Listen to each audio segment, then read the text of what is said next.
Welcome everyone. Today I will reveal a truth that will make you reconsider your financial decisions. Have you ever wondered if the car you are driving is actually right for your financial situation?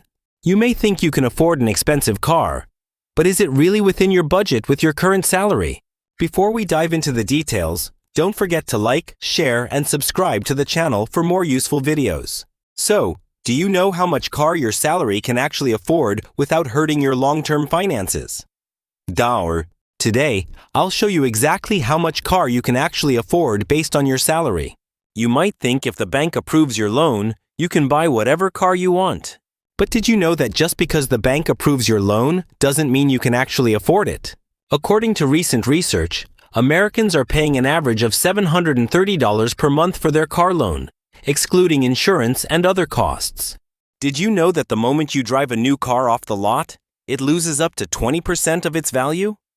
People think they can afford the car, but the true cost exceeds their financial capacity.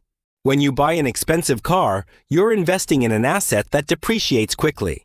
If you don't control your car expenses, you could end up in a position where you're car poor, meaning no money for other goals. Let's take a look at some financial rules to help you avoid falling into the car poor trap. One of the most well-known financial rules I always use is the 24-10 rule. The 24-10 rule means you should put down at least 20%, finance it for no more than 4 years, and keep total car costs under 10% of your income.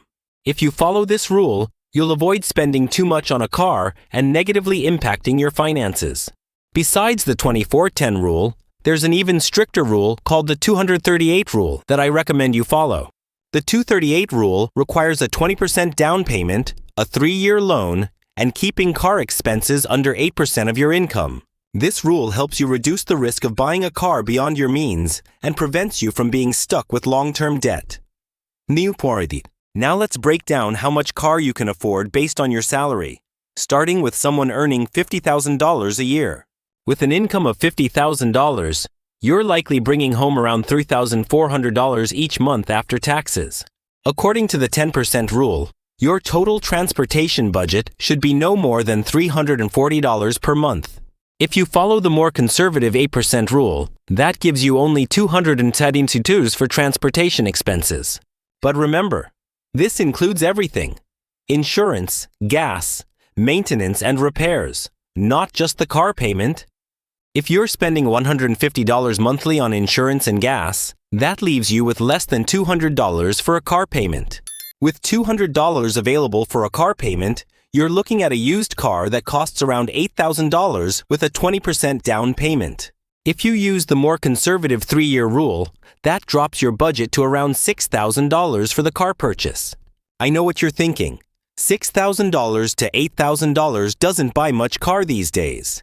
But here's the harsh truth.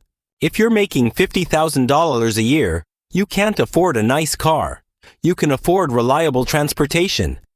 There's a big difference between the two, and understanding that difference will determine whether you stay broke or build wealth. The good news is, reliable transportation exists in that price range. A well-maintained Honda Civic or Toyota Corolla will serve you well. These cars may have higher mileage, but they can last you for years while you focus on increasing your income. Now let's look at someone earning $75,000 annually. Your monthly take-home pay is around $5,100 after taxes. Using the 10% rule, you can afford up to $510 per month for transportation. The 8% rule gives you $480. After accounting for insurance and gas, you're left with about $350 for a car payment under the 10% rule.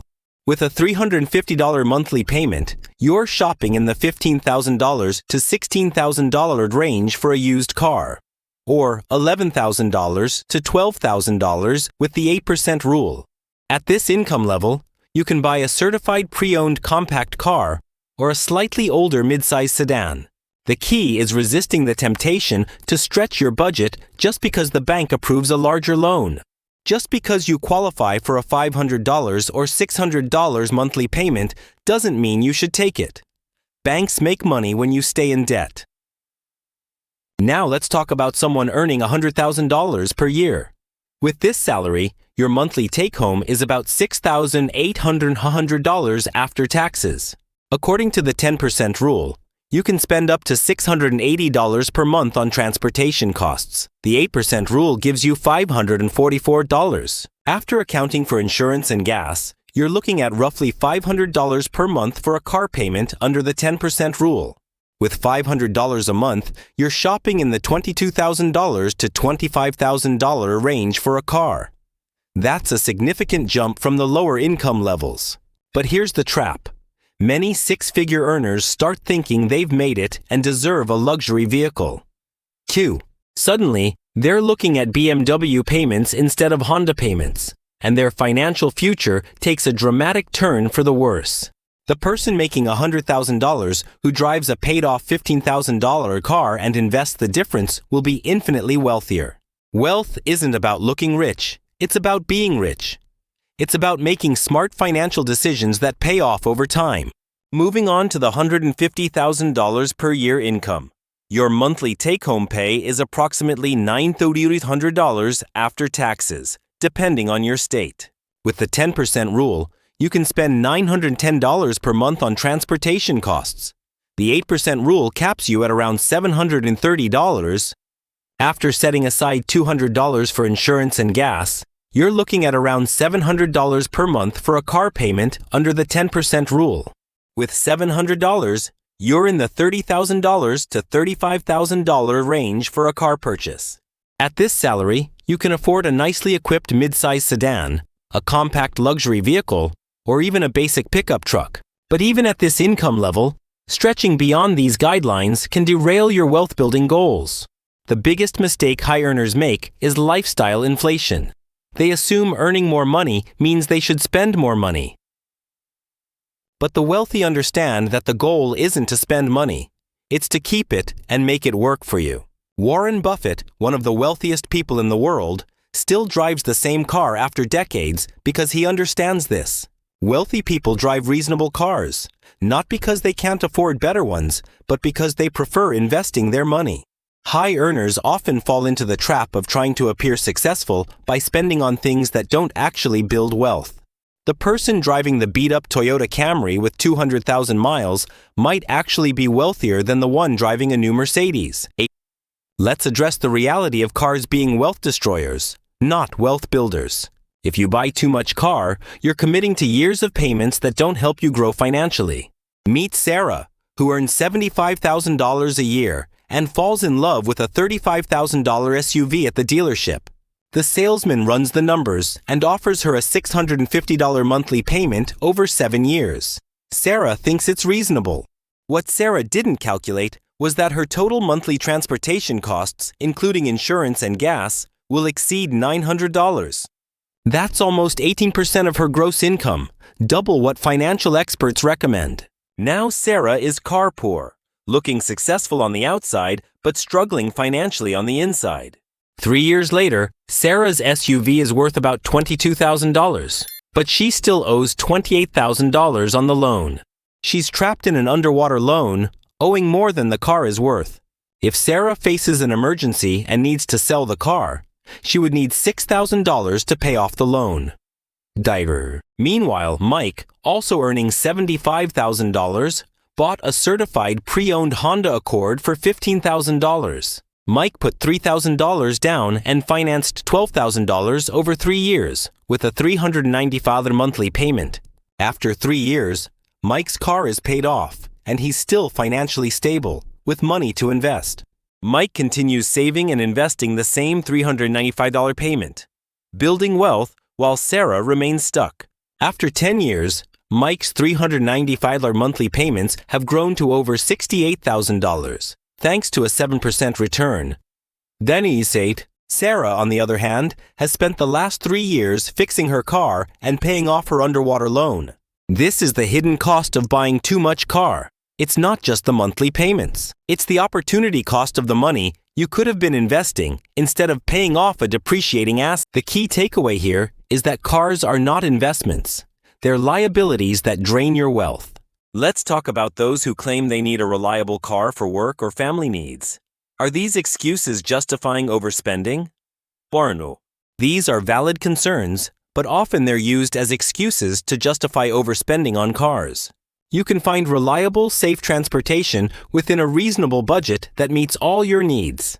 For example, a 5-year-old Chevrolet Suburban with 100,000 miles will cost a fraction of the price of a new one. A 10-year-old Ford F-150 can handle any job a new truck can, but at 20% of the cost. The key is separating your true needs from your wants. You need reliable transportation, not a luxury vehicle. Do you really need the latest technology, leather seats, and the new car smell, or is it just a desire for status? Understanding the difference between wants and needs will save you hundreds of thousands of dollars over your lifetime. And remember, the most reliable cars on the road are often the least expensive to own. Honda Civics, Toyota Corollas, and Nissan Sentras consistently rank among the most reliable vehicles. You can find excellent examples of these cars within any reasonable budget if you know what to look for. If you absolutely must have a larger vehicle, focus on a pre-owned model, like a used SUV or truck. A 5-year-old Chevrolet Suburban or a 10-year-old Ford F-150 is a much better deal than buying new. The point is to shop smarter, even if you need a larger vehicle for family or work. When you separate your needs from your wants, you'll realize that buying a brand new car isn't always the best option. Extended warranties, gap insurance, paint protection, and all those add-ons dealers push are often unnecessary. These products can add $50 to $100 to your monthly payment, but most of them are overpriced or unnecessary. For example, if you put 20% down on a reasonable car, you won't need gap insurance. And if you're buying a reliable used car, it's better to set aside money for repairs than to pay for an extended warranty. Here's where the psychology of car buying gets really twisted. Dealers train their salespeople to make you feel like you're getting a deal. They'll show you a low monthly payment and ask if you can afford it. Of course you can afford it, but is it the best use of your money? Think about it this way. Every dollar you spend on a car payment is a dollar that's not growing in an investment account. If you're paying an extra $200 per month for a fancier car, that's $200 you could be investing for the next 30 years. At a 7% annual return, that extra $200 per month turns into over $240,000 over 3 decades. Suddenly, that premium sound system and heated seats don't seem so appealing when you realize they could cost you a fortune in lost opportunities. This brings us to one of the most important concepts in personal finance: opportunity cost. Every financial decision you make eliminates other opportunities when you choose to spend money on depreciating assets like a car. You're choosing not to invest that money in appreciating assets like stocks or real estate. The wealthy understand this concept intuitively. They drive reasonable cars, not because they can't afford better ones, but because they prefer to invest their money. Warren Buffett, one of the richest people in the world, famously drives the same car for decades. He understood that cars are tools for transportation, not investments or status symbols. But here's where many people get defensive. They argue that their car is important to their professional image or comfort. These might be valid points in extreme cases, but they're usually just rationalizations for overspending. If you're a real estate agent or salesperson who genuinely needs to project success, you can still do that within reasonable guidelines. A well-maintained 3-year-old luxury car will project the same image as a brand new one, but at half the cost. The client sitting in the passenger seat can't tell the difference between a car that's 6 months old and one that's 3 years old. Here's the brutal truth about car affordability that most people refuse to accept. If you're not already wealthy, you can't afford to act like you are. Wealthy people can afford to make suboptimal financial decisions because they have the resources to absorb the losses. If you're still building wealth, every dollar counts, and wasting money on expensive cars will keep you from ever achieving financial independence. The path to wealth isn't complicated, but it requires making choices that your peers might not understand. While they're complaining about their car payments, you'll be building investment accounts that eventually eliminate the need for monthly payments on anything. Let's talk about financing terms, because this is where dealers absolutely love to play games with your brain. You've probably heard the pitch 1,000 times. We can get you into this car for just $39 more per month. They say it like $39 is nothing, like you accidentally drop that much and lose change every week. But here's the math they're hoping you won't do.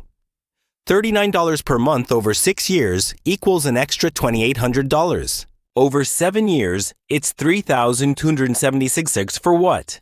Maybe upgraded floor mats and a slightly better sound system. And you're literally paying $3,000 for features you could add yourself for $300. This is why the loan term is absolutely critical to your financial survival. Every month you add to your loan term makes the car more expensive, even if the monthly payment looks smaller. A $20,000 car financed at 5% interest costs $21,060 over 4 years. Stretch that same loan to 6 years and you'll pay $22,645. 7 years pushes it to $23,712. Garchos, you just paid an extra $2,600 for the privilege of making payments longer. That's not financial planning. That's financial torture. And here's the part that'll really mess with your head. By year 6 or 7, when you're still making payments, your car will need expensive repairs. You'll be paying to fix a car you still owe money on, instead of having the freedom to use your money elsewhere. This is the hidden cost of extended loan terms. You're paying more for the car while it's losing value and requiring repairs. Remember those numbers we talked about today? $50,000 gets you an $8,000 car. $75,000 puts you around $15,000. $100,000 opens up a $25,000 car. And $150,000 lets you shop around $40,000. These aren't suggestions. They're financial survival guidelines. If you follow them, you'll set yourself up for long-term success. Your future wealthy self will thank you for driving that boring, reliable car while everyone else is drowning in payments. If this video saved you from years of financial regret, smash that subscribe button. And check out my video on building wealth in your 20s because cars don't make you rich. But smart money decisions absolutely will. Ikoyu, we've covered how to avoid buying a car that ruins your finances. But now, let's talk about how to make better decisions. The first step is to understand what you really need in a car, not just what you want. It's easy to get caught up in the idea of owning a flashy car, but a reliable, practical car is all you really need. Focus on the essentials: safety, reliability, fuel efficiency, and low maintenance costs. A car is just a tool to get you from point A to point B, not an investment or a status symbol. When you stop chasing luxury cars, you free up money for investments that will build wealth over time. Next, set a realistic budget for your car based on the rules we discussed earlier. Consider the total cost of ownership, not just the monthly payment. Remember to include insurance, gas, maintenance, and the inevitable repairs as part of your car budget. Don't be afraid to buy used. A well-maintained used car can serve you just as well as a new one at a fraction of the cost. 3. And don't be afraid of higher mileage cars. They often still have plenty of life left if they've been well cared for. Also, consider buying from a private seller instead of a dealership to save on the markup. Be smart about your financing. Always get pre-approved for a loan and shop for the best interest rates. Avoid long loan terms. Shorter terms mean you pay less interest over time, even if the monthly payment is a bit higher. The goal is to pay off the car as quickly as possible so you can start investing the money you would have spent on monthly payments. Cool. If you follow these steps, you'll avoid the traps of car debt and stay on track to build wealth. A car should fit your lifestyle, not define it. Don't let the pressure of keeping up with others dictate your financial future. Stick to the basics, and you'll find that buying a car doesn't have to be a stressful or financially draining experience. By making smart choices now, you'll set yourself up for financial freedom down the road. So, take a step back. Think about your priorities and start making smarter financial decisions today. Now let's talk about how buying a car fits into your bigger financial picture. A car is a depreciating asset, meaning it loses value over time, unlike investments that can appreciate. That's why it's crucial to view your car as a tool for transportation, not as an investment or a status symbol. When you stop thinking of cars as status symbols, you'll save thousands of dollars over the years. The money you save on a car can be better spent on investments like stocks, real estate, or retirement savings. Portis, consider using that extra money to contribute to your 401k, IRA, or a brokerage account. Over time, investing your car payment savings can lead to significant wealth accumulation. Even small amounts add up.